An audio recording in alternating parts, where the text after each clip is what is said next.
That story later, but first to the economy. The promised budget surplus is sacrosanct, it seems. Today, the federal government released its mid-year economic outlook. The outlook's worse, yet the government still reckons it'll bring the budget back into the black. It's desperate to post a surplus, and Stephen Long takes a look at some of the tap dancing the government's doing with its accounting to get there.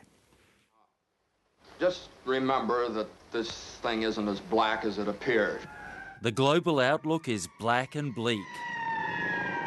This is a pickle, George. This is a pickle. All right, now what happened? How did it start? Well, how does a thing like this ever start? All I know is the bank called our loan. The Australian budget is deep in the red, and Wayne Swan is determined to bring it back into the black, whether or not it makes economic sense. As we release this mid-year update, I think it's pretty clear that storm clouds are gathering, and this time the darkest shadows are cast over Europe. Despite the storm clouds on the global horizon, we remain on track to deliver a surplus as planned in 2012-13. They're being too aggressive at this stage. I think with all the uncertainty in Europe, I think that to pursue a surplus in this environment is a little bit crazy. It looks like Swan's really boxed himself into a corner. It sets so much store by having a budget surplus in 2012-13, and it's prepared to engage in, among other things, what I'd describe as accounting chicanery in order to get there. Labor staked its political reputation on delivering a surplus, but it's going to need a $40 billion turnaround in the budget bottom line.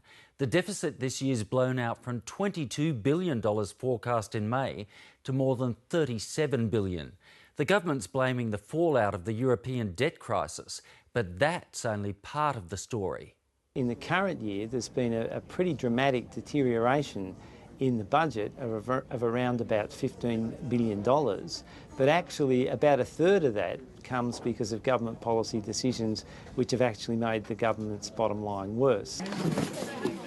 The budget papers today show that since the budget in May this year, they've taken policy decisions that have added almost $5 billion to the deficit for 2011-12, and that's almost 40% of the total deterioration in the bottom line for this year in the space of just 6 months. But most importantly, what it shows is that two of the big economic drivers in the global economy. So how's Wayne Swan still managing to promise a surplus in 2013? Through sleight of hand with numbers, accounting tricks that shift spending on paper from one year to another. Become a little more cautious. What they've done is to shift $1.4 billion of expenditure from 2012-13 into 2011-12, and to shift $1.25 billion of revenue breaks from 2012-13 into 2013-14, without really making any economic difference to the underlying impact of the budget. Well, there's certainly been some creative accounting going on here because, for example, large amounts of infrastructure spending have been brought forward into 2011-12. That's really a bit of smoke and mirrors by any standards. It's fiddling the numbers to give the appearance of a budget surplus that is beyond the realm of possibility when you look at what the Labor Party actually does and not what they say. All for a surplus that's just 0.1% of GDP. About as small a slither as you could get. What do you call a $1.5 billion surplus? I just switched from wafer thin to paper thin. I think paper's a bit thinner than wafers, but it's only 0.1% of GDP, so very little needs to go wrong and that surplus is wiped out. Such as what Treasury calls a disorderly resolution of Europe's debt problems. Overnight, the OECD warned that Europe was already in a mild recession. World trade is stagnant, and there's a major risk that Europe, America and Japan could spiral into a deep downturn. The situation in the euro area is rapidly deteriorating and contagion is spreading. So we think that swift and decisive action is needed to avoid the worst.